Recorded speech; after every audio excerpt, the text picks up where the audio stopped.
பெரியவா சரணம். பெரியவா வானொலியின் மாலை நிகழ்ச்சிகள் ஆரம்பமாகின்றன.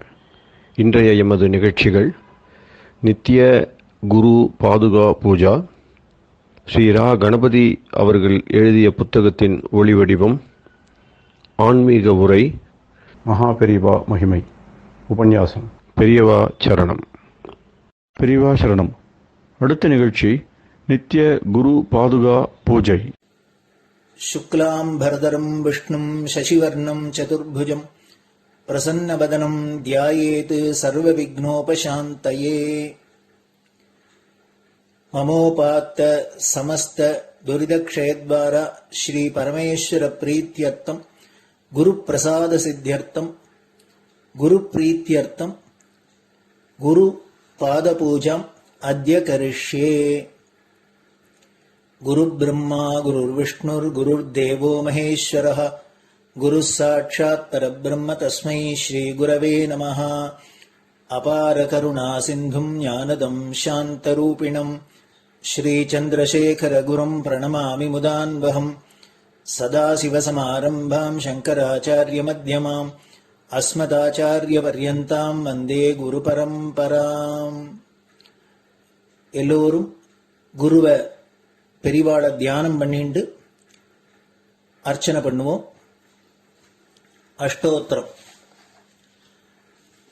பெரியவா அஷ்டோத்திரம் பல அஷ்டோத்திரங்கள் இருக்கு. அதுல எளிமையா சுலபமா எது இருக்கோ அதை நான் இப்ப சொல்றேன். எல்லோரும் இதை கேட்டுண்டே திருப்பி சொல்ல முடிஞ்சுவா சொல்லி சொல்லி பெரிவாளுக்கு பாதத்துல ஒவ்வொரு புஷ்பத்தை அர்ச்சனை பண்ணலாம். ओम श्री कांची कामकोटि पीठाधीश्वराय नमः। श्रीमत् चंद्रशेखरेन्द्र सरस्वती गुरुभ्यो नमः। संन्यासाश्रम शिखराय नमः। काषाय दंडधारिणे नमः।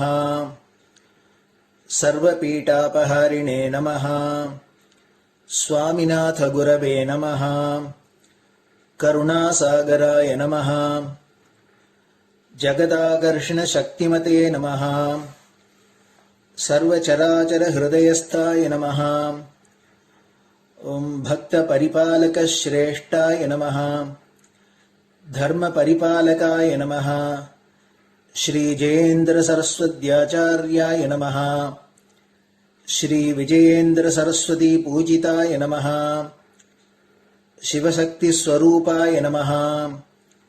भक्ताभीष्ट प्रदायकाय नमः। ब्रह्मण्य पोषकाय नमः। ब्रह्म विष्णु शिवैक्य स्वरूपाय नमः। कांची क्षेत्रवासाय नमः। कैलाश शिखरवासाय नमः। स्वधर्म परिपोषकाय नमः। चातुर्वर्ण संरक्षकाय नमः। लोकरक्षण संकल्पाय नमः। ओम ब्रह्मनिष्ठापराय नमः। सर्वपापहराय नमः। धर्मरक्षक संतुष्टाय नमः। भक्तार्पितधन स्वीकर्त्रे नमः। सर्वोपनिषत् सारज्ञाय नमः। सर्वशास्त्रगम्याय नमः। सर्वलोक पितामहाय नमः। भक्ताभीष्ट प्रदायकाय नमः। ब्रह्मण्य पोषकाय नमः। नानाविध पुष्पार्चितपताय नमः। रुद्राक्ष क्रीडधारिणे नमः। भस्मोद्दोलित विग्रहाय नमः। सर्वज्ञाय नमः। सर्वचराचर व्यापकाय नमः। अनेक शिष्य परिपालकाय नमः। मनश्चाञ्चल्य निवर्तकाय नमः। अभयहस्ताय नमः। भयापहाय नमः। यज्ञपुरुषाय नमः।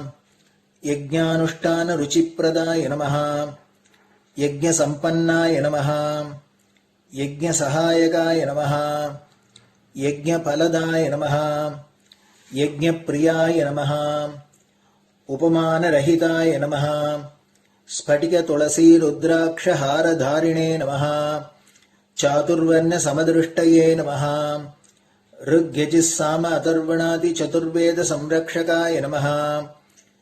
दक्षिणामूर्तिस्वरूपाय नमः जाग्रत् स्वप्न सुषुप्ति अवस्थातीताय नमः कोटिसूर्यतुल्य तेजोमय शरीराय नमः साधुसंग संरक्षकाय नमः अश्वगज गोपूजा निर्वर्तकाय नमः गुरुपादुक पूजा तुरंतराय नमः कनकाभिषिक्ताय नमः स्वर्ण बिल्वदल पूजिताय नमः सर्वजीव मोक्षदाय नमः मूकवाक्तान निपुणाय नमः नेत्र दीक्षादानाय नमः द्वादशलिंग स्थापकाय नमः गान रसप्रियाय नमः ब्रह्मज्ञानोपदेशकाय नमः सकलकलासिद्धिताय नमः चातुर्वण्य पूजिताय नमः अनेकभाषा संभाषण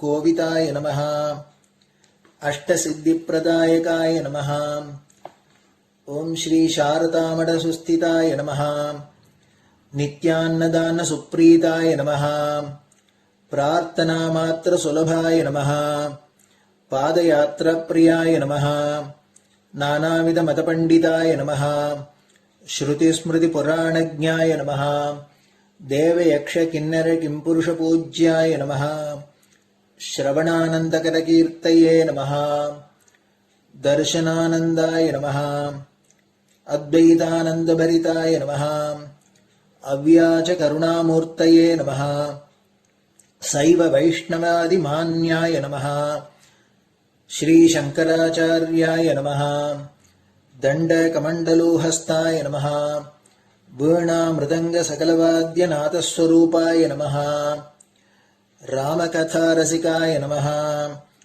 वेद वेदांग आगमादि सकलकला सतस्प्रवर्तकाय नमः हृदय गुहाशयाय नमः शतरुद्रीय वर्णितस्वरूपाय नमः केदारेश्वरनाथाय नमः अविद्यानाशकाय नमः निष्कामकर्मोपदेशकाय नमः लघुभक्तिमार्गोपदेशकाय नमः लिंगस्वरूपाय नमः सालग्रामसूक्ष्मस्वरूपाय नमः कालड्यां शङ्करकीर्तिस्तम्भनिर्माणकर्त्रे नमः जितेन्द्रियाय नमः शरणागतवत्सलाय नमः श्रीशैलशिखरवासाय नमः डमरुकनादविनोदाय नमः वृषभारूढाय नमः दुर्मदनाशकाय नमः आभिचारिकदोषहर्त्रे नमः मिताहाराय नमः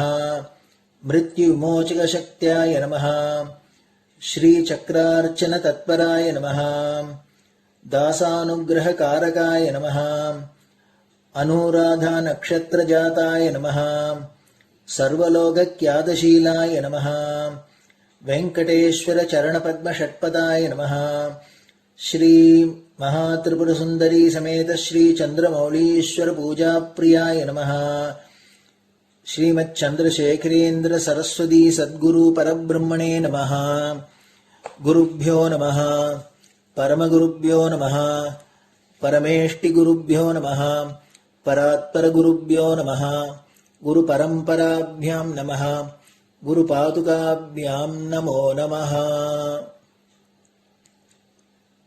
அடுத்தது ஊதுபத்தி இருந்தா அதை காமிச்சு தூபம், நெய் தீபம் இருந்தா காமிச்சு அதை நெய் தீபம் தீபம் காமிச்சுட்டு நைவேத்தியம் வெத்தலைப்பாக்கு பழம் இதுலேருந்து ஆரம்பிச்சு அவளுக்கு எது சௌரியமோ அதுபடி நைவேத்தியம் பண்ணலாம். அதுக்கு அடுத்தது கற்பூர ஹாரத்தி பண்ணி எல்லோரும் பிரதட்சிண நமஸ்காரம் பண்ணி பெரியவாள்கிட்ட பிரார்த்தனை பண்ணிண்டு எல்லோரும் க்ஷேமமா இருக்கணும், லோகம் பரம மங்களமா சௌக்கியமா இருக்கணும், எல்லோரும் வியாதி வெக்க இல்லாத ஆயுராரோக்கிய ஐஸ்வர்யத்தோட சாந்தம் அமைதியோட ஞான வைராக்கியத்தோட எல்லோரும் நல்லவர்களாயிருந்து நன்மையை அடையணும்னு பிரார்த்தனை பண்ணி இந்த பூஜையை தினம் செய்யலாம். குரு பிரம்மா குருர் விஷ்ணுர் குருர் தேவோ மகேஸ்வரः குரு சாட்சாத் பரபிரம்ம தஸ்மை ஸ்ரீ குரவே நமஹ. அபார கருணா சிந்தும் ஞானதம் சாந்தரூபிணம் ஸ்ரீ சந்திரசேகர குரும் பிரணமாமி முதான்வகம். சதாசிவசமாரம்பாம் சங்கராச்சாரிய மத்யமாம் அஸ்மதாச்சாரிய பர்யந்தாம் வந்தே குரு பரம்பராம். குரு பாதபூஜை நிறைவடைஞ்சது. பெரியவா சரணம். பெரியவா சரணம். பெரியவா வானொலியில் நேயர்கள் அடுத்து கேட்க இருப்பது ஸ்ரீ ரா கணபதி அவர்கள் எழுதிய புத்தகத்தின் ஒளி வடிவம். அளிப்பவர் ஸ்ரீமதி உமா சங்கர் அவர்கள். தேனினும் இனிய சொல்லான் தீச்சுடர் மேனி கொண்டான் ஊனுயிர்க்குயிரதான ஒன்றினைக் கலந்து நின்றான் ஏனினிக் கவலை நெஞ்சே இன்றுனக் அருள் செய்தான் இஞ்ஞானவான் காமகோட்டி நாதனை நம்புவோமே. ஜெய ஜெய சங்கர ஹரஹர சங்கர. மகாபெரியவாளின் உபன்யாசங்களை ரா கணபதி அண்ணா தெய்வத்தின் குரல் என்ற பெயரில் 7 பாகங்களாக தொகுத்து அளித்ததின் 4ஆம் பாகத்தின் அடுத்த பகுதி. அத்வைத்தம் போர் தீர்ந்து அமைதி காண. சத்கர்மா பலிக்காதது ஏன்? அப்படியானால் சாஸ்திரம் பொய்யா? லோகக்ஷேமத்துக்காக என்று அது விதித்த ஸ்வதர்ம கர்மாக்களால் எப்படி அந்த பயன் ஏற்படாமல் போகலாம் என்று கேட்கலாம். அப்படி அர்த்தம் இல்லை. தனி மனுஷன் பண்ணுகிற தப்புக்களுக்கு அவன் அனுபவித்து கஷ்டப்படத்தான் வேண்டும் என்று இருக்கிற மாதிரியே சமூகம் பூராவும் தப்பு வழியில் போகிற போது அதுவும் க்ஷேமத்தை அடையாமல் கஷ்டத்தை தான் அடைய வேண்டும் என்று ஒவ்வொரு பீரியடுகளில் ஏற்படுவதாக வைத்துக் கொள்ளலாம். அம்மாதிரி சமயங்களில் நாம் அதன் நல்லதற்காக பண்ணுவது பலிக்காத மாதிரி ஆகிறது. மாதிரிதான், பலிக்கவே இல்லை என்று சொல்ல முடியாது. க்ஷேமாபிவிருத்தி நம் கண்ணுக்கு முன்னே தெரியாத போது கூட ஜன சமூகத்தின் கூட்டு பாபம் நாம் செய்கிற சத்கர்மாக்களால் குறையத்தான் செய்யும். சொந்த வாழ்க்கை போலவே ஜனசமூகத்தின் வாழ்க்கையிலும் ஏற்கனவே பண்ணினதற்கு அனுபவித்தாகணும்.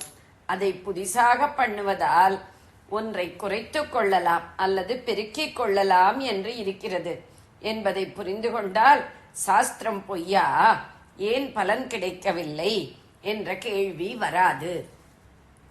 நாம் செய்த பழைய பாபம் என்ன? ஜனசமூகம் முழுதும் சேர்ந்து பண்ணின பூர்வ பாபம் என்ன? தற்போது நாம் சாஸ்திரப்படி பண்ணும் சத்காரியங்களுக்கு புண்ணிய வேல்யூ என்ன? இது பழைய மூட்டையின் பாரத்தை எவ்வளவு குறைக்கிறது என்பதெல்லாம் எதுவும் தெரியாதபடியே ஈஸ்வரன் நம்மை வைத்திருக்கிறான். ஆனபடியால் பலன் என்று எதையோ எதிர்பார்த்து கொண்டு அது கிடைக்கவில்லையே என்பதில் ஆதங்கப்படாமல் நாம் பாட்டுக்கு இந்த கணக்கெல்லாம் ரகசியமாக பார்த்து எவன் தீர்த்து கொண்டிருக்கிறானோ அவன் தீர்க்கிற போது தீர்க்கட்டும். நாம் ஒன்றும் கேள்வி கேட்காமல் ஒன்றையும் எதிர்பார்க்காமல் நமக்கான காரியத்தை செய்து கொண்டு போவோம் என்று செய்து கொண்டே இருக்க வேண்டும். இப்படி பலனை முக்கியமாக நினைத்து செய்யாமல் இருக்கும் போதுதான் முழுக்க முழுக்க சாஸ்திரம் சொல்லும் தர்ம வழியிலேயே போக முடியும். பலனை பார்க்க ஆரம்பித்து விட்டோமானால் இப்படி தர்மமாக போய் பலன் அடைய முடியவில்லையா? சரி, அப்படியானால் வேறு குறுக்கு வழி, தப்பு வழி, அதர்ம வழியிலே போய்தான் அடைய பார்ப்போமே என்று தோன்றும். தர்ம வழியிலேயே செல்வதற்கு நிஷ்காமிய கர்மம் எனும் டிஸ்இன்ட்ரெஸ்டட் ஆக்ஷன் தான் உதவும். பய வாய்ப்பு குறைதல். கட்டவிழ்த்து விடுவதில் இதுவே ஆரம்பம். சற்று முன் சொன்ன மாதிரி இது மனசை ஓரளவுக்கு நல்லதில் போக பண்ணி பெரிய அளவுக்கு கெட்டதில் போகாமல் தடுக்கிறது. இதிலே நன்றாக பழகி பழகி சித்த சுத்தி ஏற்பட காரியமில்லாமல் தனியாக மனசை மட்டும் வைத்துக்கொண்டு தியானம் என்று செய்ய ஆரம்பிக்கும் போது அது சிதறி ஓடாமல் கட்டுப்பட்டு நிற்க ஆரம்பிக்கிறது. இப்படி கட்டுப்பட்டு அது ஈஸ்வரனிடம் எவ்வளவுக்கெவ்வளவு நிற்கிறதோ அவ்வளவுக்கவ்வளவு சம்சார கட்டு அவிழ ஆரம்பிக்கிறது.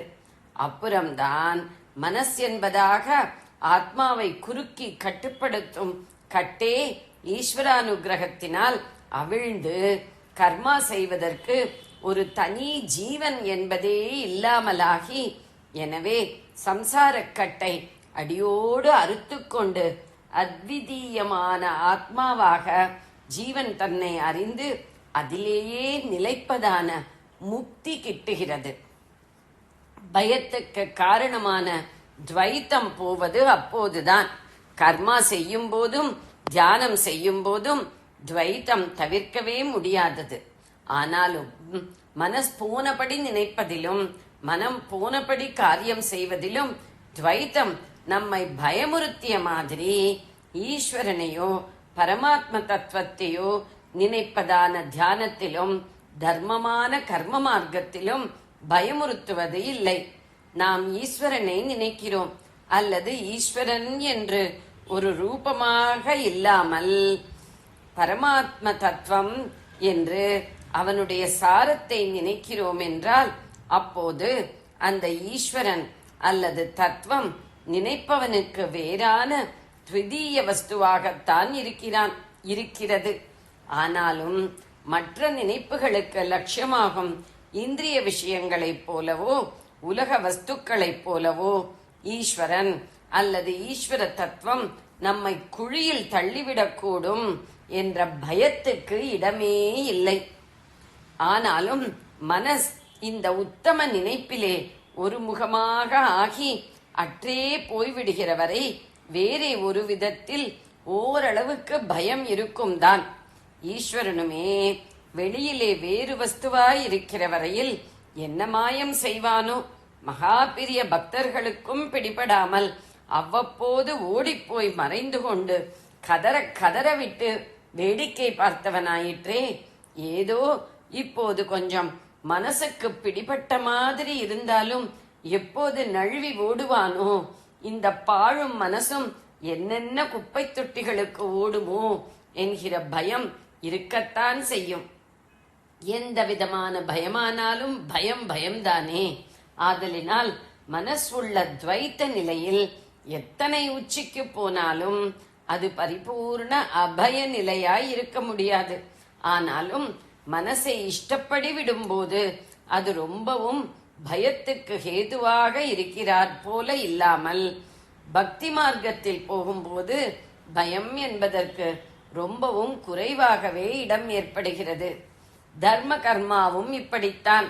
கட்டை அவிழ்க்க வேண்டிய அதுவே கட்டை போட்டுவிடப் போகிறதே என்று கூட சில சமயங்களில் பயப்பட வேண்டியதாகிறது. கர்மா என்று வரும்போது அது எத்தனை சத்கர்மாவாக இருந்தாலும் கூட எத்தனை வெளிவஸ்துக்களை மனுஷர்களை எதிர்பார்க்க வேண்டியிருக்கிறது. அவர்களை டீல் பண்ணுவதில் கோபம், எரிச்சல்,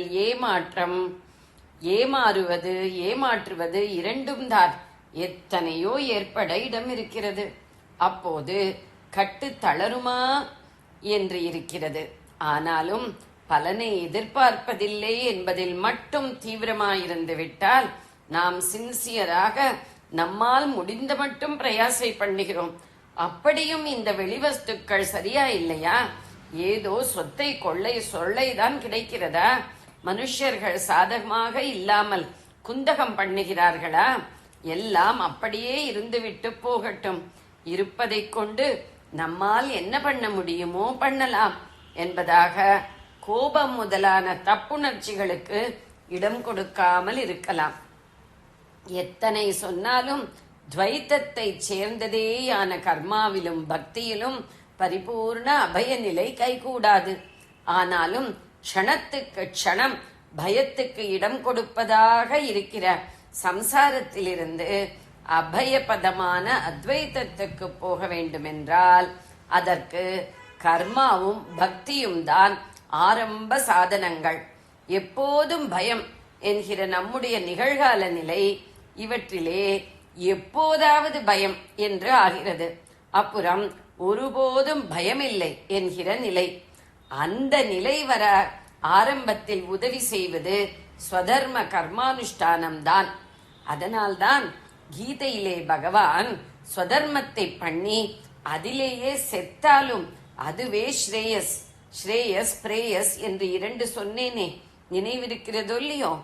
பிறன் தர்மத்தை எடுத்துக்கொண்டாயோ அது பயத்தை தான் கொண்டுவிடும் என்பதாக பயம் என்ற வார்த்தையை போட்டார். பயம் என்றால் சம்சார பயம்தான். ஸ்வதர்மே நிதனம் ஸ்ரேயகா பரதர்மோ பயாவகா என்றார். நிதனம் என்றால் சாவு. தன் தர்மத்தையே பண்ணிக்கொண்டு செத்தாலும் அதுவே ஸ்ரேயஸ். செத்தாலும் ஸ்வதர்மம். ஏனென்றால் சாவு சரீரத்துக்குத்தானே. சரீரத்துக்குள் இருக்கும் உயிருக்கு முடிவே இல்லாமல் அது கர்மா உள்ளவரை வேறு சரீரங்களில் புகுந்து புகுந்து புது ஜன்மாக்கள் எடுத்துத்தான் ஆக வேண்டும். அப்படியானால் உயிருக்கு முடிவே இல்லாமல் இந்த சம்சார அவஸ்தைதானா என்றால் அதற்கு முடிவு இல்லைதான். ஆனால் நிறைவு என்று ஒன்று உண்டு. சம்சாரத்தில் அதற்கு நிச்சயமாக நிறைவில்லை, குறைதான். நிறைவு அது சம்சாரத்தை விட்டு தன் நிஜமான ஸ்திதியில் இருந்து கொண்டிருப்பதுதான். அந்த நிஜஸ்திதியை அது அடைய பண்ணுவதற்கு ஆரம்பம் இந்த லோக வாழ்க்கையிலேயே ஸ்வதர்மாவை அனுஷ்டிப்பதுதான். செத்துப்போன பிற்பாடு சேருகிற கர்மா மூட்டையை குறைப்பது ஸ்வதர்மமே. ஆதலால் அதை பண்ணிக்கொண்டே செத்து போவதில் சரீரத்துக்கு முடிவை கண்டாலும் உயிரின் நிறைவை நோக்கி போவதில் முன்னேற்றம் கண்டுவிடுவோம். அதனால்தான் செத்தாலும் ஸ்ரேயஸ் என்றது. ஜெய ஜெய சங்கர, ஹரஹர சங்கர. பெரியவா சரணம். இந்நிகழ்ச்சியின் அடுத்த பகுதி நாளை மாலை இதே நேரத்தில் ஒளிபரப்பாகும். பெரியவா சரணம். பெரியவா சரணம். பெரியவா வானொலியில் நேயர்கள் அடுத்து கேட்க இருப்பது திரு கவிக்கண்ணன் அவர்களின் ஆன்மீக உரை. பெரியவா சரணம். ராம் ராம். ஸ்ரீ குருப்யோ நம. ஜெய ஜெய சங்கர, ஹர ஹர சங்கர. பெரியவா வானொலி நேயர்கள் அனைவருக்கும், மகா பெரியவாவுடைய பக்தர்கள் அனைவருக்கும் அடியேன் கவிக்கண்ணனின் அன்பு கலந்த நல்வாழ்த்துக்கள். ராம் ராம். ஜெய ஜெய சங்கர, ஹர ஹர சங்கர. ஸ்ரீ குருப்யோ நம. பகவான் ரமண மகரிஷி அவர் அருளி செய்த அக்ஷரமண மாலையை நம்ம அனுபவித்துக் கொண்டிருக்கும் போது கூடவே அதற்கு ஒத்து வர மாதிரியாக ராமலிங்க வள்ளலார், தாயுமானவர், பட்டணத்தார், திருமூலர், வள்ளுவர் இவர்கள் சொல்லியிருக்கக்கூடிய பல அருள் மொழிகளையும் நம்ம கூடவே சேர்ந்து பார்த்துட்டே வரோம். முடிஞ்ச அளவுக்கு அதுக்கு ஒத்துவரமானதாக தான் நம்ம எடுத்துட்டு பார்த்துட்டு வரோம். ஏன்னா இதெல்லாம் நம்ம படிக்கிறதுங்கிறது கொஞ்சம் கஷ்டம், கிடைக்கிறதுங்கிறது கொஞ்சம் கஷ்டம், தேடி அலைய முடியாது. அதனால தேடி கொண்டு எல்லாத்தையும் கடை விரித்தேன் கொள்வார்களேன்னு வள்ளலார் சொன்ன மாதிரி எல்லாத்தையும் கொண்டு நம்ம கொடுக்குறோம். யார் யாருக்கெல்லாம் இதை அனுபவிக்கக்கூடிய ஒரு பாக்கியத்தை இறைவன் கொடுக்கிறானோ அவளுக்கெல்லாம் இது நல்லபடியாக போய் சேரும் என்பதில் எந்த அணு அளவு கூட சந்தேகமே இல்லை. இதற்கு குருவருளும் திருவருளும் நமக்கு கண்டிப்பாக துணை நிற்கும். இன்று நாம பார்க்க போறது முதல்ல வள்ளலாருடைய ஒரு பாடல். அவர் என்ன சொல்றார் அப்படின்னு கேட்டாக்க, வன்மை செய்திடும் வறுமை வந்தாலும் மகிழ்வு பெருவாழ்வு வந்தாலும் புன்மை மங்கையர் புணர்ச்சி நேர்ந்தாலும் பொருந்தினாலும் நின்றாலும் சென்றாலும் தன்மை இல்லவர் சார்பிருந்தாலும் சான்ற மேலவர் தம்மை அடைந்தாலும் நம்மை நன்மை என்பன யாவும் அளிக்கும் நமச்சிவாயத்தை நான் மறவேனே அப்படிங்கிற இந்த நமசிவாயத்தை நான் என்னென்னைக்கும் மறக்கவே மாட்டேன். எப்படின்னா, எனக்கு எப்பேற்பட்ட கொடுமையான கடுமையான வறுமை வந்தாலும் சரி, சந்தோஷத்தினுடைய எல்லைக்கே கொண்டு செல்லக்கூடிய பெருவாழ்வு வந்தாலும் சரி, இல்லைன்னா தவறான வழியில போய் மாதர்களுடன் இருக்கக்கூடிய நிலைமை சேர்ந்தாலும் சரி, எதிலையும் நான் பொருந்தி நின்றாலும் பொருந்தாது சென்றாலும், தன்மையே இல்லாத நற்குணமே இல்லாத அவர்களோட நான் சார்ந்து இருந்தாலும், சான்ற மேலவதமே அடைந்தாலும், சிறந்த மேலான உயர்ந்த ஆன்றோர் பெரியோர்களோட கூட இருந்தாலும், நன்மை என்பன யாவையும் அளிக்கும். நான் எங்க இருந்தாலும் எனக்கு நல்லதையே பண்ணக்கூடிய, நன்மையை தவிர வேறு எதையும் அளிக்காத அந்த நமசிவாயத்தை நான் என்றென்றும் மறவாமல் என் மனதிலே நான் வைத்திருப்பேன் அப்படின்னு சொல்றார் அவர். இது இன்னும் அடுத்த இதுல தொடர்ந்து, இன்னும் பற்பல நாள் இருந்தாலும் இக்கணத்திலே இருந்தாலும் துன்னும் வான்கதிக்கே புகுந்தாலும் சோர்ந்து மாநகரத்து உழன்றாலும் என்னமேனும் இங்கெனக்கு வந்தாலும் எம்பிரான் எனக்கு யாது செய்தாலும் நன்னர் நெஞ்சகம் நாடி நின்று ஓங்கும் நமச்சிவாயத்தை நான் மறவேனே. அப்பேற்பட்ட பரமேஸ்வரனே நான் என்றென்றும் மறக்க மாட்டேன். நான் இன்னும் பல நாள்கள் இருந்தாலும் சரி, இல்ல இந்த கணத்திலேயே என்னோட ஆயுள் முடிவு பெறும் அப்படின்னு வந்தாலும் சரி, நான் ரொம்ப இன்பத்தை தரக்கூடிய வானுலகத்துக்கு போனாலும் சரி, இல்ல நான் செய்த தீவினையாலே நரகத்துக்கென ஆட்பட்டு அங்கு செல்ல நேர்ந்தாலும் சரி, எனக்கு என்ன நடந்தாலும், நல்லது நடந்தாலும் கெட்டது வந்தாலும், இங்கேயோ இன்மைக்கும் மறுமையிலும் என்ன நேர்ந்தாலும், அந்த எம்பிரான் அவனே எனக்கு எது செஞ்சாரோ, என்ன நடந்தாலும் அது எனையாலும் ஈசன் செயல் அப்படின்னு சொல்லிட்டு நல்லவர்களுடைய நெஞ்சத்திலே குடிகொண்டு இருக்கக்கூடிய, அவர்கள் மனதிலே நின்று எந்நாளும் விளங்கி அவர்களுக்கு நல்ல ஆசி கூறி நல்லவர்களை பொழிகின்ற அப்பேற்பட்ட பரமனான அந்த நமசிவாயத்தை நான் என்றென்றும் மறக்க மாட்டேன் அப்படின்னு அறுதியிட்டு உறுதிமொழி சொல்ற மாதிரி சொல்றார் அவர். இங்க ரமண பகவான் என்ன பண்றார் அப்படின்னு கேட்டாக்க, சுகக்கடல் பொங்க சொல்லுணர்வு அடங்க சும்மா பொருந்திடு அங்கு அருணாச்சலா அப்படின்னு அவரும் கிட்டத்தட்ட அதே மாதிரி கேட்கிறார். சுகக்கடல் பொங்க சொல்லுணர்வடங்க சும்மா பொருந்திடங்கு அருணாச்சல அருணாச்சல சிவ அருணாச்சல சிவ அருணாச்சல சிவ அருணாச்சல. சுகக்கடல் பொங்க சொல் உணர்வு அடங்க சும்மா பொருந்திடல் அங்கு அருணாச்சலா.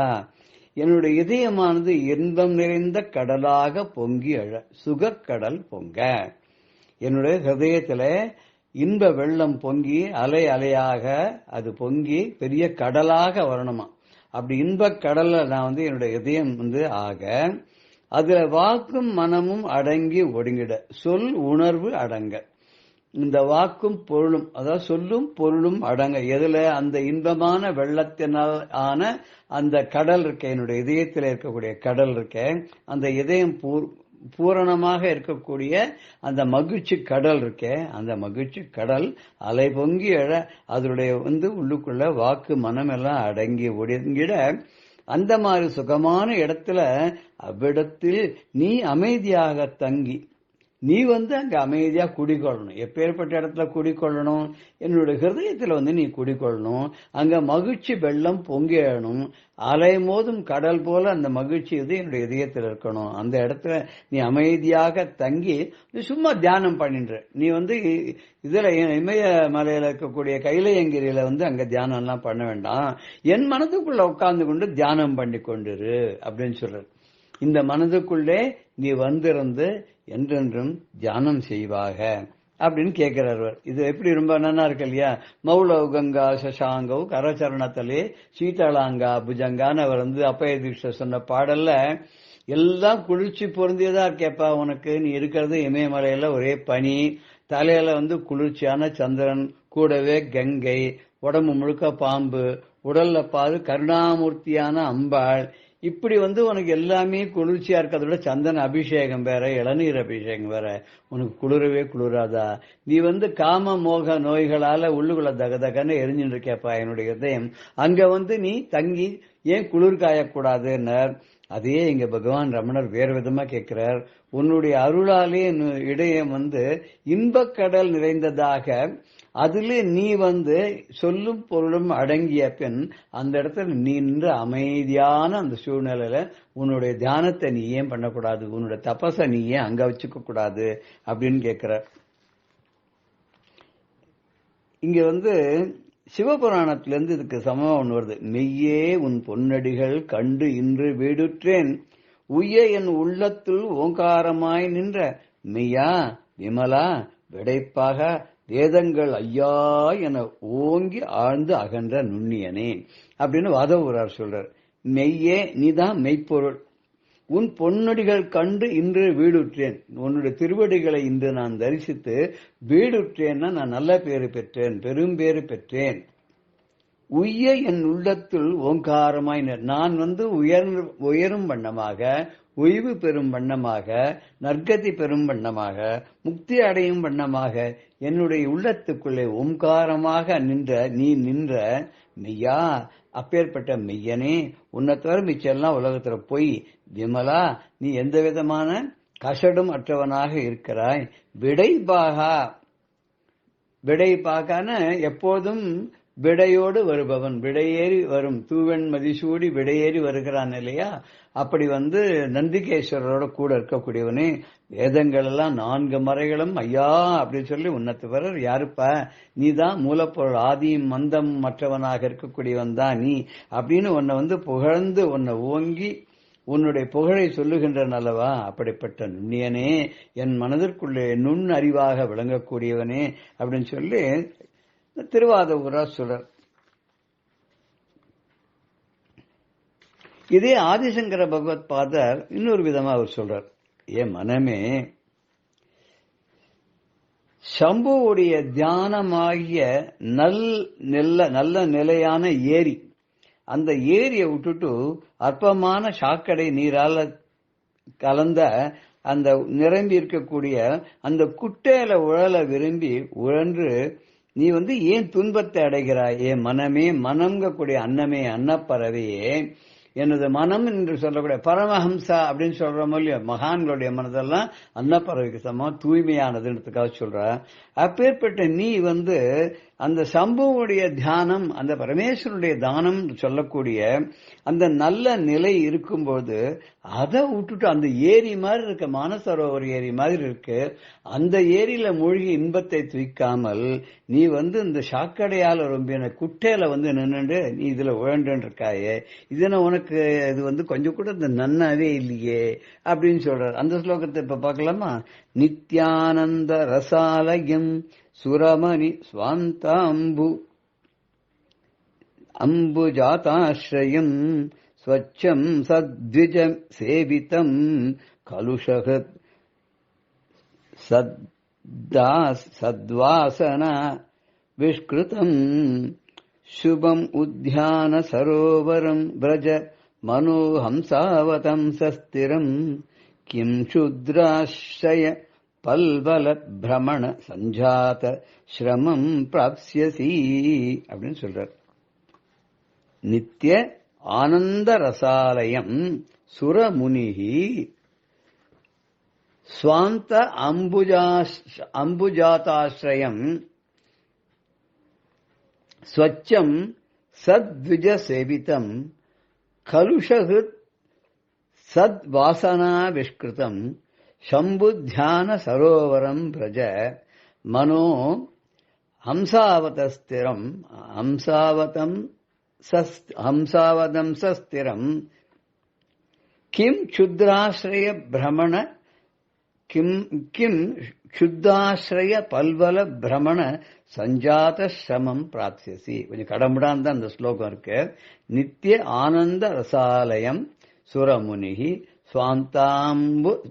ஸ்வாந்த அம்புஜ ஆஸ்ரயம் ஸ்வச்சம் சத்விஜ சேவிதம் கலுஷகுத் சத்வாசனா விஷ்கிருதம் சம்புத்தியான சரோவரம் பிரஜ மனோஹம்சாவதம் சாஸ்திரம் கிம் சுத்ராஸ்ரய பல்வல பிரமண சஞ்சாத ஸ்ரமம் பிராப்யசி. அழிவற்ற ஆனந்த நீரால் நிறைந்த தேவ ரிஷிகள் எல்லாம் இதய தாமரைக்குள்ளே வைத்து கொண்டாடக்கூடிய, இருப்பிடமாக வைத்து கொண்டாடக்கூடிய தெளிந்த நல்ல ஞானிகளான பறவைகளால் நாடி அங்கே இருக்கக்கூடிய பாவ அழுக்கை எல்லாம் இன்னைக்கு நல்ல வாசனையை வெளிப்படுத்தக்கூடிய அந்த சம்பு அப்படிங்கக்கூடிய இந்த பரமேஸ்வரனுடைய தியானம் அப்படின்னு சொல்லக்கூடிய சிறந்த பெரிய ஏரி இருக்கு. இந்த ஏரி இருக்கும்போது மனமாகிய அன்னப்பறவையே, நீ ஏன் அல்பமான ஒரு இதை சிறு குட்டை, அதுல கல்மஷங்கள்லாம் நிறைந்த அந்த குட்டை இருக்கு, அந்த குட்டையில போய் நீ என்னத்துக்கு அங்க போய் கடந்து உழன்று கொண்டு இருக்கிறாய், அதை அடைந்து நீ ஏன் அதுல உழன்று இருக்க அப்படின்னு கேட்கிறார். நாமும் அதே மாதிரி பார்த்தோம்னாக்கா நம்ம மனசுக்கு என்ன சொல்லணும், நாமளும் பரமேஸ்வரன்ற கூடிய அப்பேற்பட்ட ஒரு பெரிய ஸ்தலம் நமக்கு சுலபமாக கிடைக்கும். பெரிய பெரியவர்கள்லாம் நமக்கு நல்லோர்கள் பண்ணியிருக்கும் போது நாம மாத்திரம் ஏன் அதெல்லாம் விட்டுட்டு அழியக்கூடிய நிலையற்ற இன்பங்களிலே இந்த உலகத்திலே மூழ்கி நம் வாழ்வை கெடுத்துக் கொள்ள வேண்டும் இல்லையா? அதனால்தான் வள்ளலார் கூட கேட்கிறார், மறு உடையாள் சிவகாமவல்லி மணவாளா வந்து அருள்க அருள்ஜோதி தந்து அருள்க விரைந்தேங்கிற. சீக்கிரமா விரைந்து வந்து அருள்ஜோதி தந்தருள்க, என்னுடைய மனதுக்கு உள்ள நீ அருள் ஜோதியை பொழிவாயாக. மறுவுடையால் சிவகாமவல்லி மணவாளா, சிவகாமியனுடைய மணவாளனாக இருக்கக்கூடிய தில்லை நடராஜ பெருமானே, திருவுடையார் சிற்சபைவாழ் சிவபதியே, எல்லாம் செய்ய வல்ல தனித்தலைமை சிந்த சிகாமணியே, உருவுடை என் உயிர்க்கு உயிராய் ஒளிர்கின்ற ஒளியே, உள்ளுதொரும் என் உள்ளத்தே உருகின்ற அமுதே, அருவுடைய பெருவெளியில் அது விளங்கு வெளியாய் அப்பாலுமாய் நிறைந்த அருட்பெருஞ்சோதியனேங்கிறார். ஏ பெருமானே, சிற்றம்பலத்திலே தில்லையிலே ஆடக்கூடியவனே, நடமிடக்கூடியவனே, சுத்த சைத்தன்யமாக விளங்கக்கூடியவனே, உருவாகும் அருவாகும் இருப்பவனே, என்னுடைய இதயத்திலே ஒளியாக விளங்கக்கூடியவனே, நீ என்றென்றும் எல்லோருக்கும் நெருக்கமாகவும் அதே சமயத்தில் தள்ளியும் இருக்கக்கூடியவனாக நிற்கிறாய். உன்னை புரிந்து கொண்டவர் உள்ளத்தில் ஜோதி வடுகமாக நீ விளங்குகின்றாய். அப்பேற்பட்ட உன்னை நான் என்றென்றும் பணிகின்றேன்.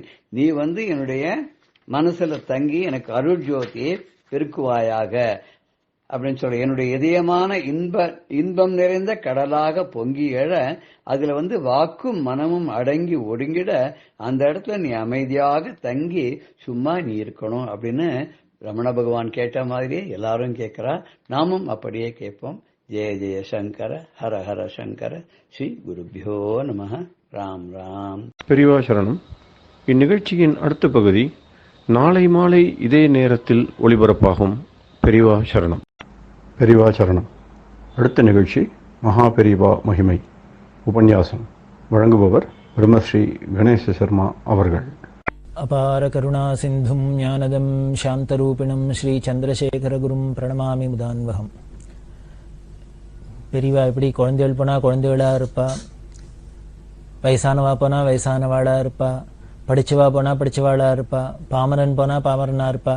இப்படி எல்லாருக்கும் ஈடு கொடுத்துட்டு அத்தனைக்கும் கருணையினால ஆட்கொள்ற ஒரு தயா சிந்து அப்படிங்கிறது பார்த்துட்டு வரோம். அப்படி இருக்கிற பெரியவா இந்த ஷோலாப்பூர்ல இருக்கிறதே தான் அங்க ஒரு லக்ஷ்மி நாராயணர் கோவில் இருக்கு, லக்ஷ்மி நாராயண மந்திர் அப்படின்னு. அந்த குஜராத்தி சமூகம்லாம் இருக்கா, இந்த குஜராத்திஸ் எல்லாம் சேர்ந்து அவ மெயின்டைன் பண்ணி கட்டின்னு மெயின்டைன் பண்ற ஒரு கோவில். ரொம்ப அழகான கோவில். அதுக்கு பெரியவா வரணும் அப்படின்னு ஆசைப்பட பெரியவா அங்க போனா. அந்த கோவில்ல ஒரு விசேஷம் என்ன அப்படின்னா, அந்த ஷோலாப்பூர்ல இருக்கிற அந்த குஜராத்திஸ்லாம் சேர்ந்துட்டு அதை கட்டி மெயின்டைன் பண்றா. லக்ஷ்மி நாராயணர் கோவில் பிரதானமா, பக்கத்துல பல சன்னதிகள் எல்லாமும் இருக்கு. அங்க ஒரு விசேஷம் என்ன அப்படின்னா, நம்ம தமிழ்நாட்டுல ஆழ்வார்கள்ல பக்தி பண்ணிட்டு 12 பேர்ல ஒருத்தரான ஆண்டாள் பாடின திருப்பாவை அப்படிங்கிறது நமக்கு எல்லாருக்கும் தெரியும். அதுவும் மார்கழி மாசத்துல இந்த திருப்பாவைய எல்லா இடத்துலயும் நாம கேட்டுன்னு இருக்கோம். அந்த திருப்பாவைய அந்த ஷோலாப்பூர்ல என்ன பண்ணுவா, ஹிந்தியில எழுதி வச்சுன்னு பாராயணம் பண்ணுவா. ரொம்ப அபூர்வமா இருக்கும், ஆச்சரியமா இருக்கும். இதை பெரியவா ரொம்ப சந்தோஷப்படுறா. மார்கழி திங்கள் மதி நிறைந்த நன்னாளார் அப்படின்னு இந்த தமிழ் வார்த்தையை ஹிந்தியில எழுதிட்டு இருப்பாவா. ஹிந்தி ஸ்கிரிப்டில் எழுதிட்டு அவ அதை பாராயணம் பண்ணுவா. பாராயணம் ரொம்ப வேடிக்கையா இருக்கும். அதாவது நாம தமிழ்காரா ஹிந்தி பேசினா, மற்ற லாங்குவேஜ் பேசினா எப்படி இருக்கும், அந்தந்த பாஷையை சேர்ந்தவாளுக்கு ஒரு வினோதமா இருக்கும் இல்லையா? அது மழையா இருக்கும், கொச்சையா இருக்கும், ரசிக்கிறாப்புல இருக்கும். அது மாதிரி ஹிந்திக்காரா இந்த தமிழ் பாட்டை பாடுறதே நமக்கு கேட்கறதுக்கு ரொம்ப வேடிக்கையா இருக்கும், ஆனா ரொம்ப இனிமையா இருக்கும். அவ அதை பாராயணம் பண்ணா. இது பெரியவா ரொம்ப ரசிச்சு கேட்டு ரொம்ப விசேஷமா ஸ்லாகிச்சு சொல்ற. அதான் நம்மளோட தமிழ்நாட்டில் இருக்கிற பரம பக்தியான ஆண்டாளோட திருவாக்கு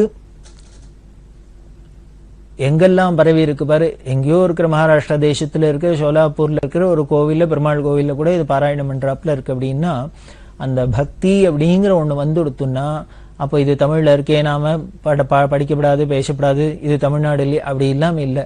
நம்ம தமிழ்நாட்டுல பாக்குறோமே எத்தனை பக்தாளோட மகாராஷ்டிரா பங்கெல்லாம் இங்க எவ்வளவு முழங்குறது, எத்தனை தெலுங்கு பாட்டு இதுங்கிறோம், எவ்வளவு கன்னட பாட்டு கேட்கிறோம், என்னெல்லாமோ பண்றோமே. அப்படின்னா இதுலயும் தெரியுது பக்திங்கிற ஒண்ணு ஆழ நமக்கு உண்மையான நிஜமான பக்தி ஆழமா இருந்துருத்துனா, அப்போ நம்மள்ட்ட இந்த ஜாதி, மதம், மொழி, இனம் அப்படிங்கிற எந்த ஒரு வித்தியாசமும் தெரியாத போயிடுறது, இருக்கிற இடம் தெரியாத போயிடுறது அப்படிங்கிறது நிரூபணமாறுது. முற்காலத்துல அத்தனை பேரும் காசியில இருக்கிறவாள்லாம் ராமேஸ்வரத்துக்கு வருது, ராமேஸ்வரத்துல இருக்கிறவாள்லாம் இங்க தமிழ்நாட்டுல தெற்க இருக்கிறவாள்லாம் வடக்க காசிக்கு போறது, இப்படி க்ஷேத்ராடனம் பண்றது. இதுக்காக தான் அவ போயிருந்தா. இந்த க்ஷேத்ராடனம் பண்றது இந்த பக்திங்கிறதுனாலே நம்மள எல்லாரையும் ஒத்துமையா வச்சிருந்தது. அதனாலதான் இவ்வளவு கோவில், இவ்வளவு தீர்த்தம், இவ்வளவு க்ஷேத்ராடனம்லாம் நமக்கு ஸ்பெஷலா சொல்லி இருக்கு போல இருக்கு. அதைத்தான் இது இங்கேயே நிரூபணம் பண்றது. அது பெரியவா ரொம்ப ஸ்லாகிச்சு சொன்னான். தமிழ்நாட்டில் இருக்கிற ஒரு ஆண்டாளோட பாசனம் நம்ம தமிழ்நாட்டிலேயே எல்லாரும் படிக்கிறோமா, மார்கழி மாசத்துல திருப்பாவையில்லான்னு தெரியல.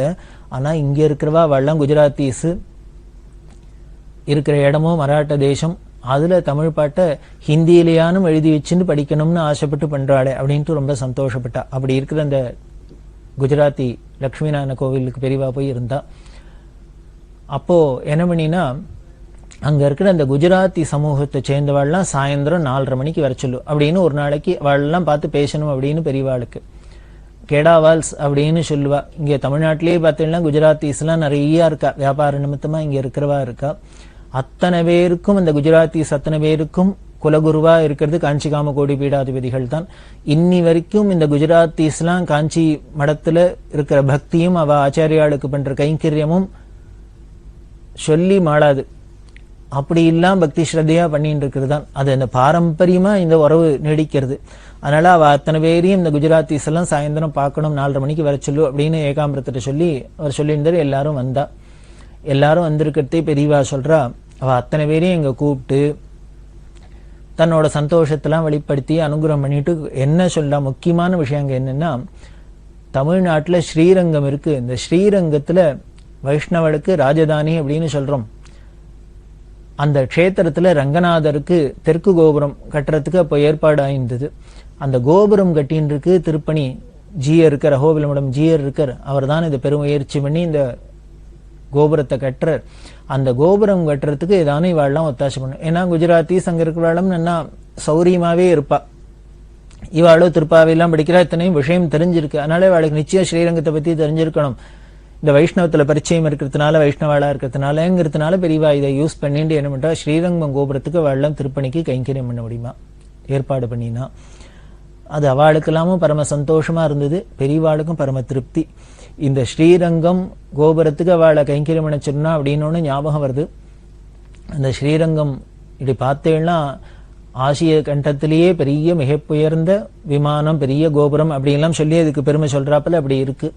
அத அகோபிலம் இடத்துல ஜீரா இருந்தவர் இந்த முக்கூர் அழகிய சிங்கர் தன்னோட தள்ளாத வயசுலையும் ரொம்ப சிரமப்பட்டு இந்த ராஜகோபுரத்தை கட்டினர். அது பெரியவாளுக்கு ரொம்ப பிரீத்தி.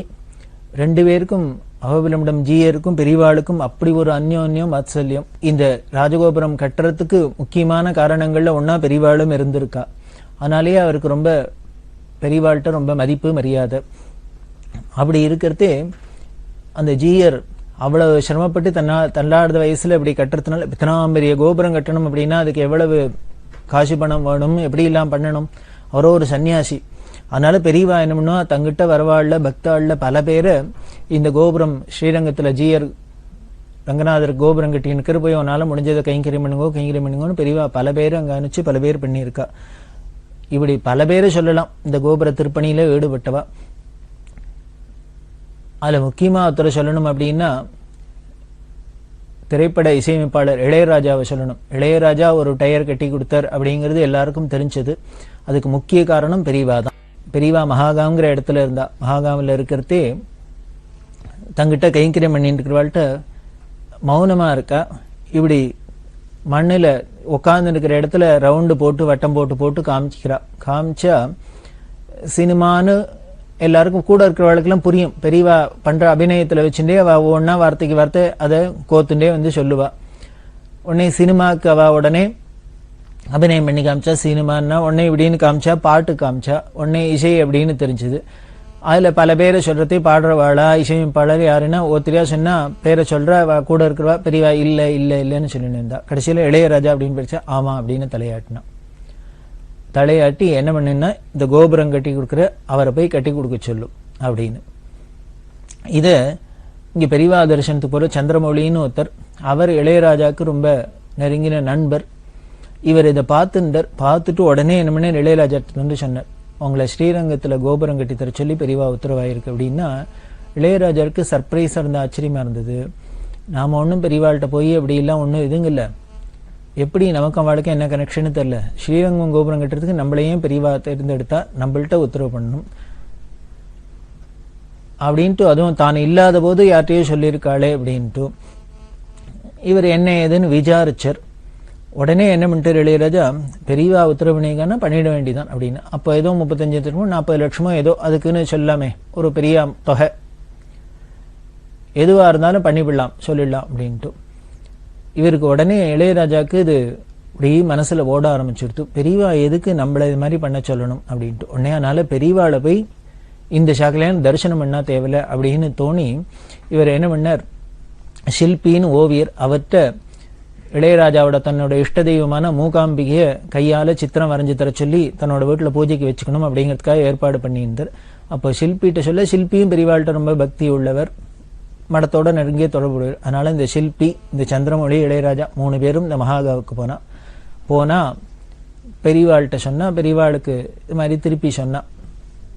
இவர் சொன்னார், முழுக்க அவர் என்ன ஆறுதோ கட்டித்து கொடுக்குறேன் அப்படின்னா பெரியவா அப்புறம் சொன்னா ஒரு டயரை மட்டும் கட்டித்தர சொன்னா. இளையராஜா சொன்ன, நான் எது சொல்றாலோ பெரியவா சொல்றதுக்கு காத்துருக்கேன், அது எது சொன்னாலும் பண்றேன் அப்படின்ட்டு அதை கட்டித்தர சொன்னது.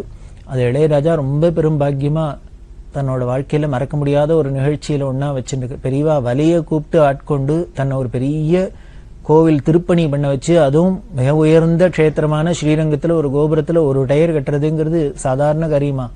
ஏதோ நம்மளால முடிஞ்ச டொனேஷன் தான் கொடுக்கலாம். இப்படி பண்றா அப்படின்னா பெரியவாளோட அனுகிரகம்ங்கிறது, பெரியவாளோட கருணை எல்லாத்தையும் நிரம்பி இருக்கு. யாரா இருந்தாலும் அத்தனை பேருக்கும் அது பௌர்ணமா இருக்கு அப்படிங்கிறதுக்கு இதை காமிக்கிறது. அதுக்கப்புறம் இளையராஜா அந்த தரிசன அனுபவத்தை, பெரியவாளை தரிசனம் பண்ண மகாமனத்தை ரொம்ப அபூர்வமா வர்ணிக்கிறார். இவர் பேசாத இருந்த பெரியவாளை பார்த்துட்டு அப்படியே பிரமிச்சு போயிருக்க. கூட இருக்கிறவா பெரியவா இளையராஜா பாடணும்னு ஆசைப்படுற அப்படின்னா இவருக்கே இளையராஜாக்கு ஆச்சரியமா போயிடுத்து. இவர் ஒன்றும் அப்படி சொல்லல, அவளாவே சொல்லிவிட்டா. உடனே பெரியவா பாட சொல்ல உத்தரவு கொடுக்க ஒரு அம்பாள் கீர்த்தனம் பாடினர். அவர் சொல்ற, அதை முழுக்க என்னால பாடுவேனா பாடி பூர்த்தி பண்ணினா தேவையில்லைங்கிறப்பல எடுத்து, அப்படி என்னமோ என்னால பாட முடியாத இருந்தது அந்த சன்னதியில. ஏன்னா அந்த உள்ள நெக்கு உருகிண்டு பெரியவாளை பார்த்த அந்த அனுபவத்துல அதுக்கப்புறம் வார்த்தையில பேசவே முடியாதுன்னா பாட வேறையா முடியும். பெரிய பிரபல இசையமைப்பாளர், அவர் சொல்ற பெரியவா சன்னதியில ஒரு பாட்டை பூர்த்தி பண்றதுக்குள்ள இவ்வளவு சிரமப்படுறாப்புல இருந்தது. அப்படி அந்த சந்நிதி விசேஷம் அப்படிங்கிற. அதே மாதிரி பெரியவா ஆகாசத்தை காமிச்சு நட்சத்திரங்கள்லாம் பத்தி என்னெல்லாமோ சொல்லியிருந்தா, அல்ல எதுக்கு சொன்னா என்னன்னே தெரியல.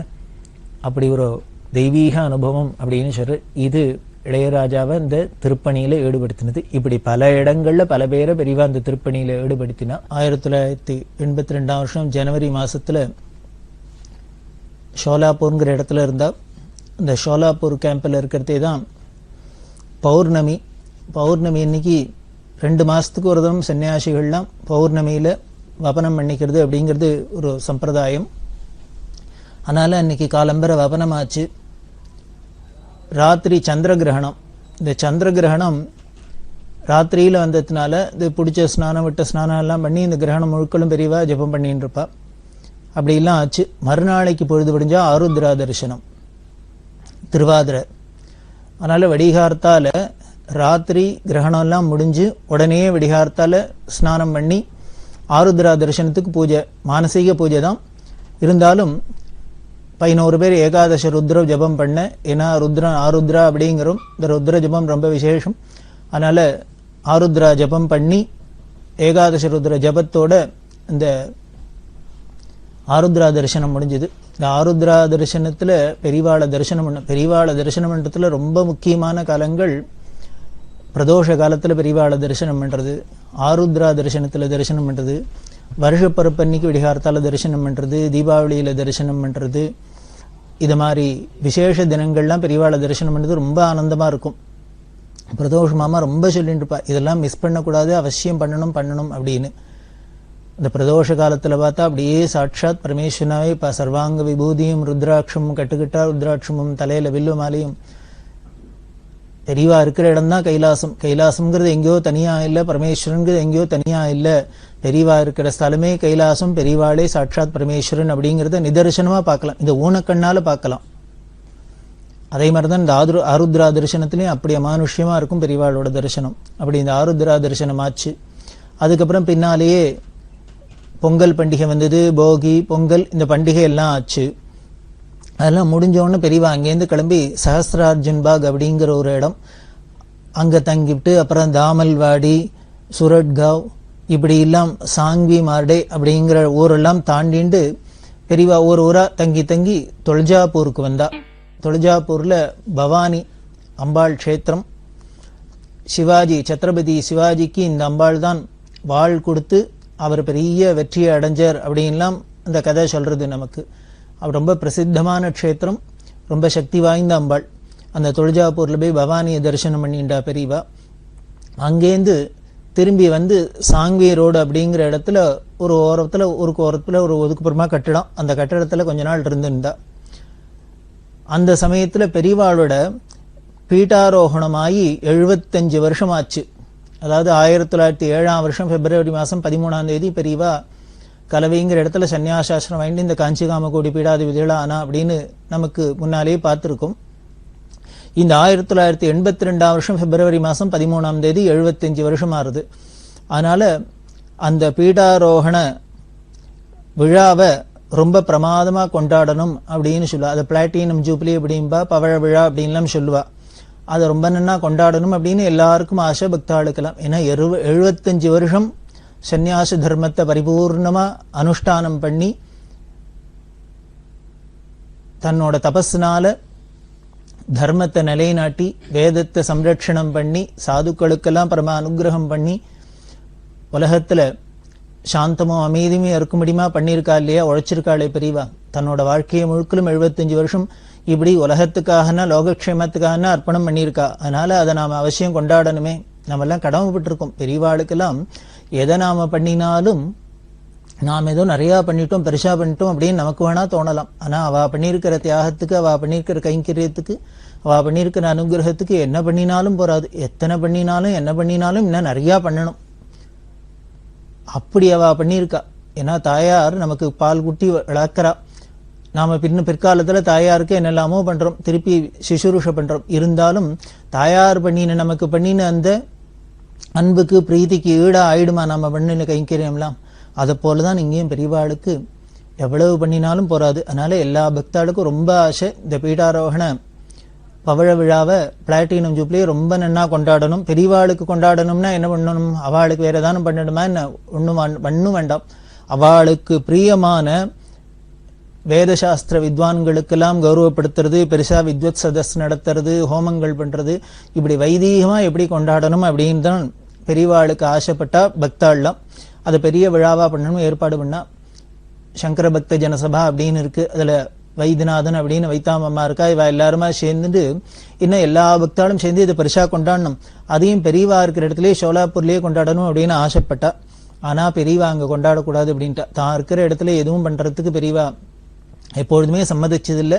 தனக்குன்னு எது பண்றதுக்கும் சம்மதிச்சதில்லை, தான் இருக்கிற இடத்துல எதை பண்றதுக்கு சம்மதிச்சதில்லை. ஏன் அப்படின்னு, நான்கிற அந்த அகம்பாவம் இருந்தான்னா, ஒரு ஈகோ இருந்தா, மனோபாவம் இருந்தான்னா, எது பண்ணாலும் நமக்கு பண்ணணும், நமக்கு பண்ணினா உடனே சந்தோஷம், பண்ணலன்னா குறை, கோபம், தாபம் இதெல்லாம் வரும்.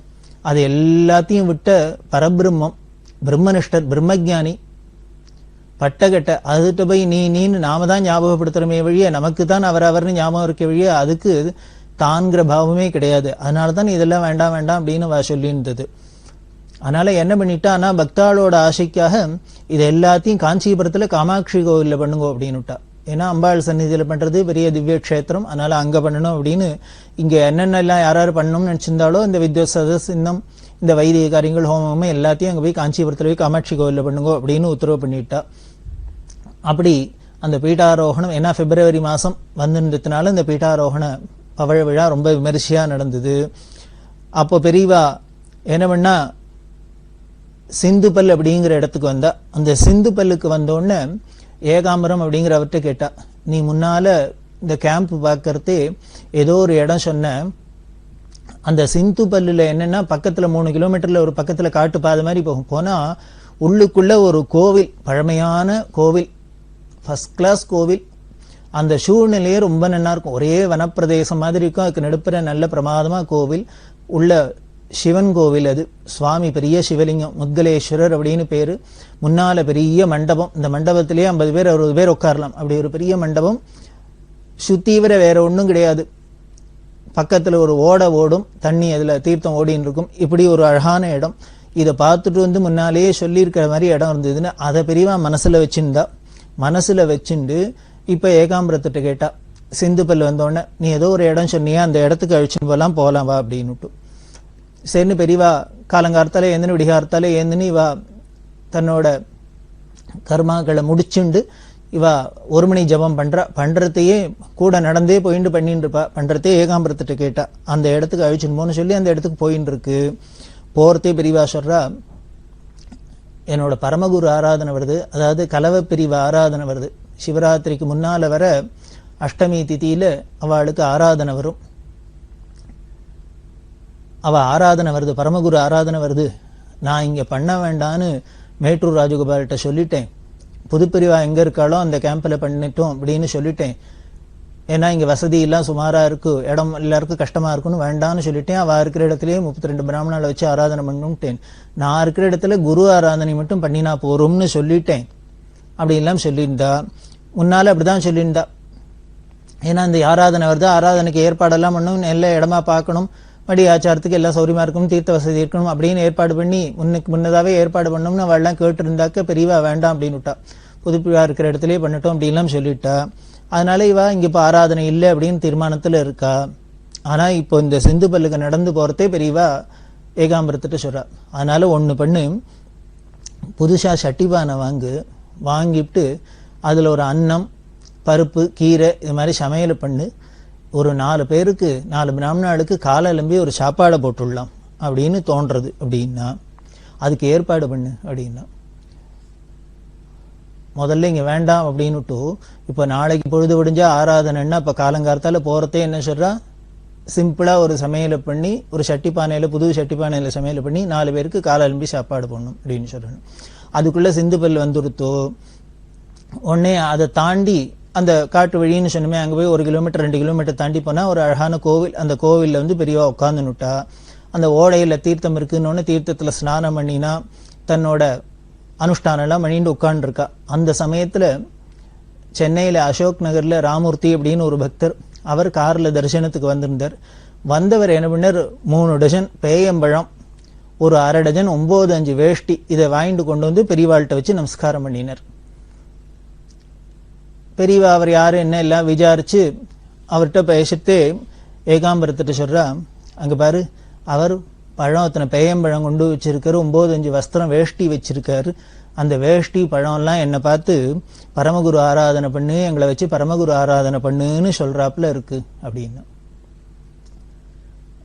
பேயம்பழம் வஸ்திரம் எல்லாம் சொல்றதான், என்னை வச்சு ஆராதனை பண்ணு, என்னை வச்சு ஆராதனை பண்ணுன்னு. அதனால என்ன பண்ணு, நீ உடனே ஷோலாப்பூர் போ. ஷோலாப்பூர் போனா அங்க தாதே அப்படின்னு ஒரு பெரிய பண்டிதர் இருக்கார். அவர் மராட்டி பஞ்சாங்கங்கள்லாம் கணிப்பார், ரொம்ப பிரசித்தமானவர். அவர்கிட்ட சொல்லி 32 வைதிகாலுக்கு ஏற்பாடு பண்ணி இங்க அழிச்சுன்னு வா. நாம இங்கேயே பக்கத்துல ஒரு தட்டினால மரவெல்லாம் கட்டிக்கலாம், கட்டிண்டு ஆராதனை பண்ணிவிடலாம், பரமகுரு ஆராதனை பண்ணிவிடலாம் அப்படின்னு பெரியவா சொல்றா. சொன்னா இப்போ முன்னால வேண்டான்னு சொல்லிட்டு அதுக்கப்புறம் இப்ப நடந்து வரத்தே ஏதானு 4 பேருக்கு ஏதானு அன்னம் பருப்பு இதை வச்சுட்டு ஒரு காலெலும்பி சாப்பாடு போடலான்ட்டு இப்போ இன்னும் கொஞ்ச நேரத்துல என்ன எடுத்து 32 பிராமணாளுக்கு சொல்லு, இந்த வாழைப்பழத்தையும் பேயம்பழத்தையும் இந்த 9 வேஷ்டியை பார்த்தோன்னு அதெல்லாம் சொல்றதான், எங்களை வச்சு ஆராதனை பண்ணுன்னு கேட்கறது. அதனால பண்ணணும் போல ஆசையா இருக்கு அப்படின்னு. இது எதை காமிக்கிறதுன்னு, பெரியவாளோட இந்த பக்தியை காமிக்கிறது, குரு பக்தியை காமிக்கிறது. அவளால மறக்க முடியுமா இந்த பரமகுருநாதால? முன்னமே பார்த்திருக்குமே அந்த பரமகுருநாதால இவ பெருமுக்கல்ல தரிசனம் பண்ணிட்டு உடனேயே வீட்டுல சொல்லிக்காத சாரத்துல போய் அவள்கிட்ட போய் தஞ்சம் புகுந்தா அப்படின்னு சொன்னா அந்த அளவுக்கு ஆகர்ஷணம் பண்ணின மகான் இல்லையா? அதோட இப்பேற்பட்ட வைர குவியல் மாதிரி பொக்கிஷமான பெரியவாளுக்கு உலகுக்கு எடுத்து கொடுத்தாரு. அவளுக்கு ஆராதனை பண்ணணும்னு பெரியவாளுக்கு இருக்காதா? அதுதான் உடனே ஆராதனைக்கு ஏற்பாடு பண்ணுன்னா. சரி, நாளைக்கு ஏற்பாடு, நாளைக்கு பொழுது முடிஞ்சா ஆராதனை, இன்னைக்கு 32 பிராமணா வச்சு ஏற்பாடு பண்ண முடியுமா? சாமான்லாம் வருமா? நடக்குமா? அப்படின்னா எப்படி நடந்ததுங்கிறத சுவாரஸ்யமான விஷயம் தொடர்ந்து பார்க்க போறோம். பெரியவா சரணம். இந்நிகழ்ச்சியின் அடுத்த பகுதி நாளை மாலை இதே நேரத்தில் ஒளிபரப்பாகும். பெரியவா சரணம். பெரியவா சரணம். அடுத்த நிகழ்ச்சி திருவாசக இன்னிசை. வழங்குபவர் ஸ்ரீ சத்குருநாத தேசிகர் அவர்கள். பெரியவா சரணம். திருச்சிற்றம்பலம். திருவார்த்தை. மாது இவர் பாகன் மறைபயின்ற வாசகன் மாமலர் மேய சோதி கோதில் பரங்கருணை அடியார் குலாவும் நீதி குணமாக நல்கும் போதலர் சோலை பெருந்துரை எம் புண்ணியல் மண்ணிடை வந்திழிந்து பெருந்துரை எம் புண்ணியல் மண்ணிடை வந்து இழிந்து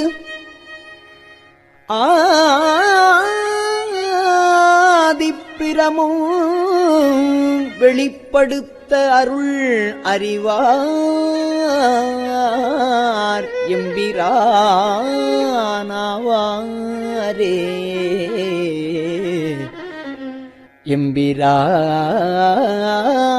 எம்பிரான் ஆவாரே.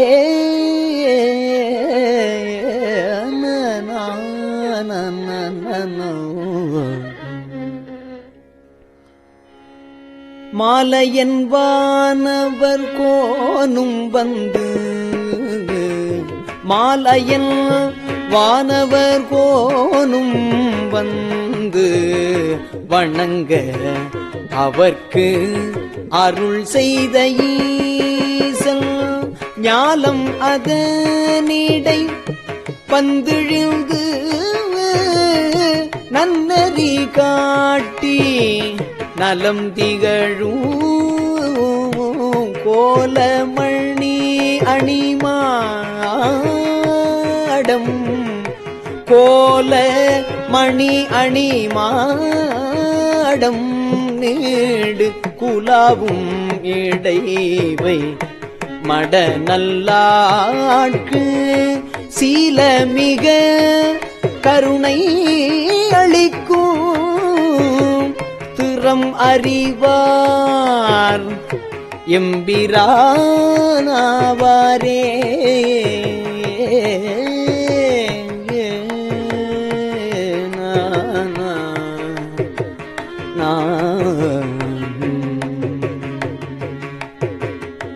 அணிமுடி ஆதி அமரர் கோமான் ஆனந்த கூத்தன் அரு சமயம் பணிவகை செய்து படவதேரி பாரோடு விண்ணும் பரவியேத்த பிணிகட நல்கும் பெருந்துரையும் பேரருளாளல் பெண்பால் உகந்து மணிவலை கொண்டு வாழ் மீன் விசிறும் வகை அறிவார் எம்பிரானாவாரே.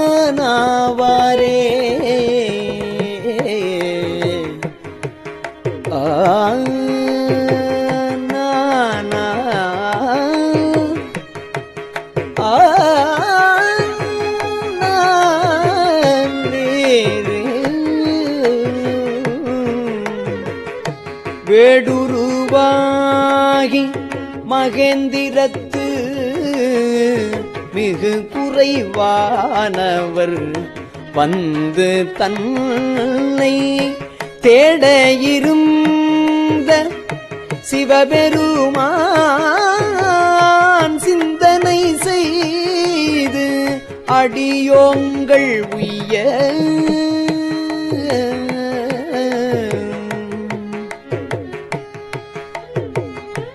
ஆடல் அமர்ந்த பரிமாயேறி ஐயல் பெருந்துரை ஆதி அந்நாள் ஏடர்களை எங்கும் ஆண்டு கொண்ட இயல்பறிவார் எம்பிரானவாரே.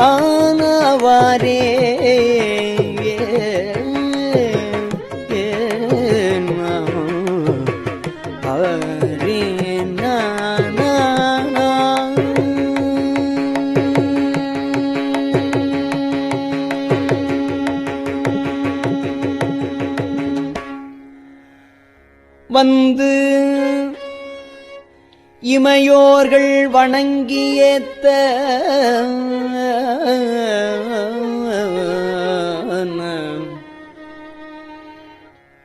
மா கருணை கடலாய் அடியாறு பந்தனை விண்டு அறநல்கும் எங்கள் பரமன் பெருந்துரை ஆதியன்னாள்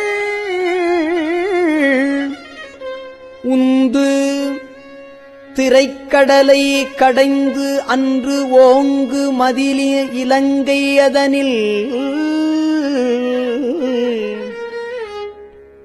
உந்து திரைக்கடலை கடந்து அன்று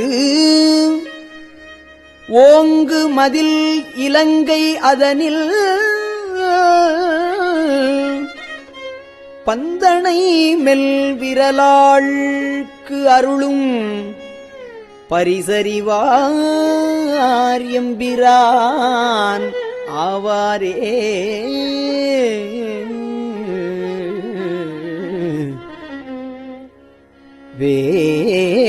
வேவத்திரிபுரம் செற்றவில்லி வேடுவனாய்க் கடிநாய்கள் சூழ ஏவற்செயல் செய்யும் தேவர் முன்னே எம்பெருமான் தான் இயங்கு காட்டில்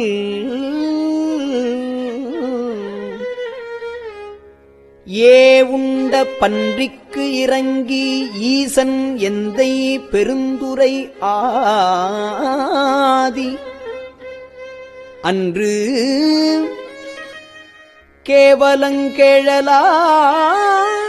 கேவலங்கேழலாய் பால் கொடுத்த கிடப்பு அறிவார் எம்பிரான் ஆவாரே.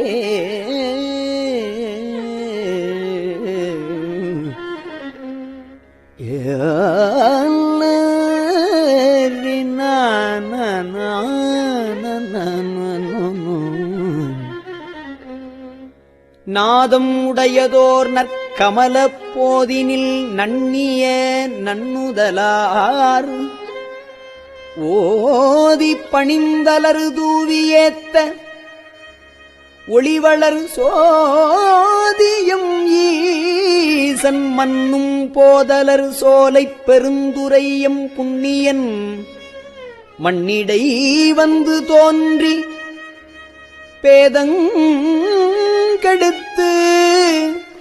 அருள் செய் பெருமை அறியவல்லார் எம்பிரான் ஆவாரே.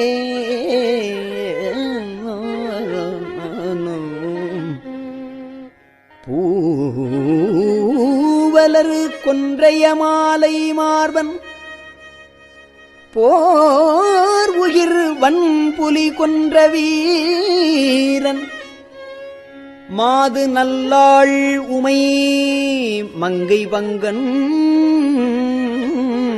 வண்பொழில் சூழ்த்தென் பெருந்துரைக்கோன் ஏதில் பெரும் புகழ் எங்கள் ஈசன் இருங்கடல் வாணர்க்கு தீயில் தோன்றும் ஓவியமங்கையரு தோள் புணரும் உருவறிவார் எம்பிரான் ஆவாரே.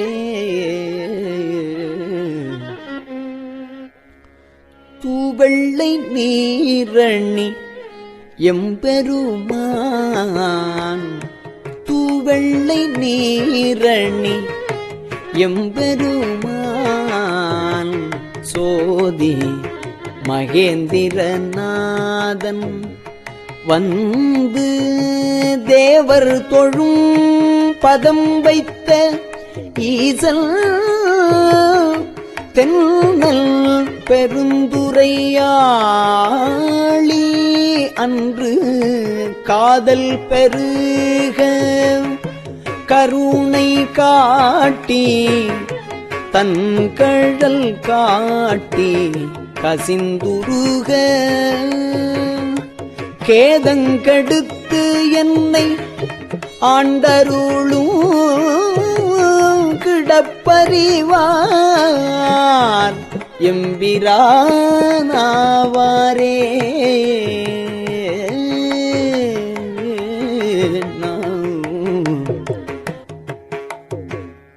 அங்கணன் எங்கள் அமரர் பெம்மான் அடியார்க்கமுதன்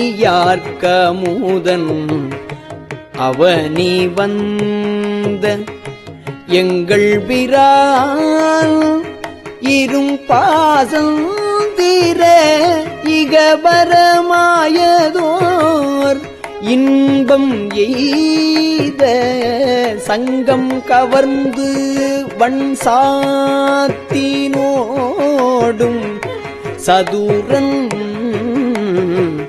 பெருந்துரை ஆளி அன்று மங்கையர் மல்கும் மதுரை சேர்ந்த மங்கையர் மல்கும் மதுரை சேர்ந்த வகையறிவார்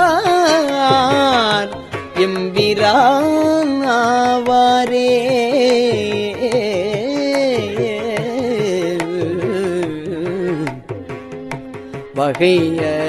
வகையறிவார் எம்பிரான் ஆவாரே.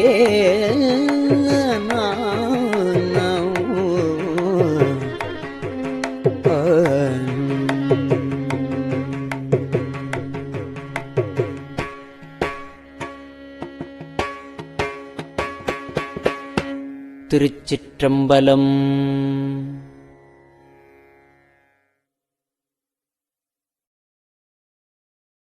பெரியவா சரணம். இந்நிகழ்ச்சியின் அடுத்த பகுதி நாளை மாலை இதே நேரத்தில் ஒளிபரப்பாகும். பெரியவா சரணம். பெரியவா சரணம். பெரியவா வானொலியின் இன்றைய நிகழ்ச்சிகளின் நிறைவாக திருப்பொன்னூசல் வழங்குபவர் சத்குருநாத தேசிகர் அவர்கள். பெரியவா சரணம். திருச்சிற்றம்பலம். திருப்பொன்னூசல்.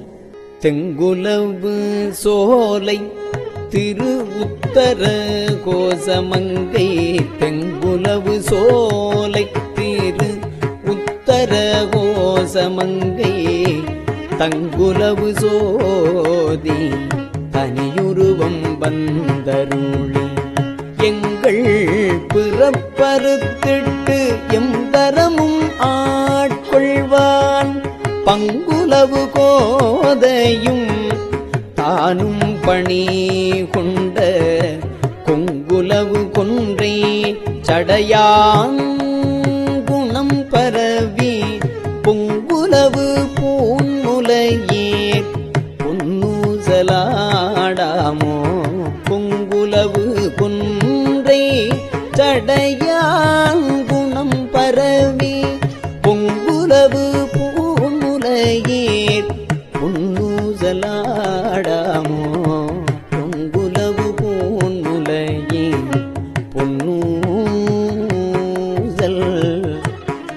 பாடாமோ.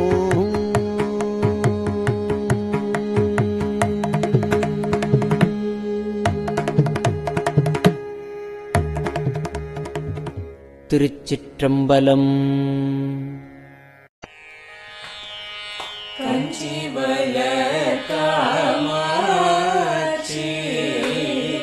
தங்குழந்தாய் சங்கரரே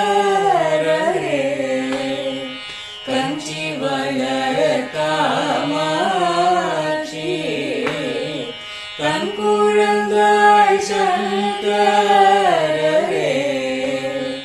குரு சந்திரசேகரரே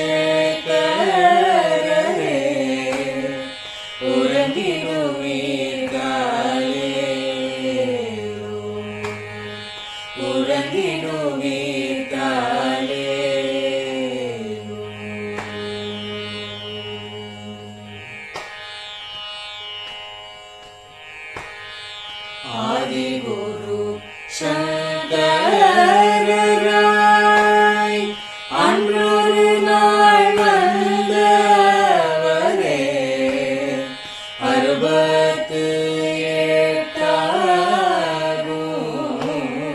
பீடபதி காலே ஏழுலகும் பூப்பவரே காப்பவரே கடப்பவரே எல்லோர்க்கும் அருள்பவரே உலகிடுவீதாரே அயனுடனே மாலவனோ தேடிய பொற்பதத்தவரே அருமறைகள் சாற்றும் முயல் மலர்பதமே காலே முக்தி நிலை எய்திடவே சக்தி தரும் சத்குருவே முக்தி நிலை எய்திடவே சக்தி தரும் சத்குருவே நித்தமெங்கள் நாவீசையில் நித்திரை கொள்தாயே நித்தமெங்கள் நாவீசையில் நித்திரை கொள்தாயே நித்தமெங்கள் நாவீசையில் நித்திரை கொள்தாயே.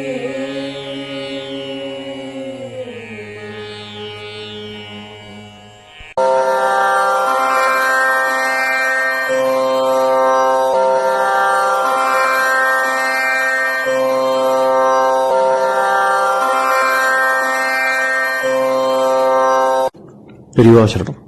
பெரியவா வானொலியின் மாலை நிகழ்ச்சிகள் இத்துடன் நிறைவடைகின்றன.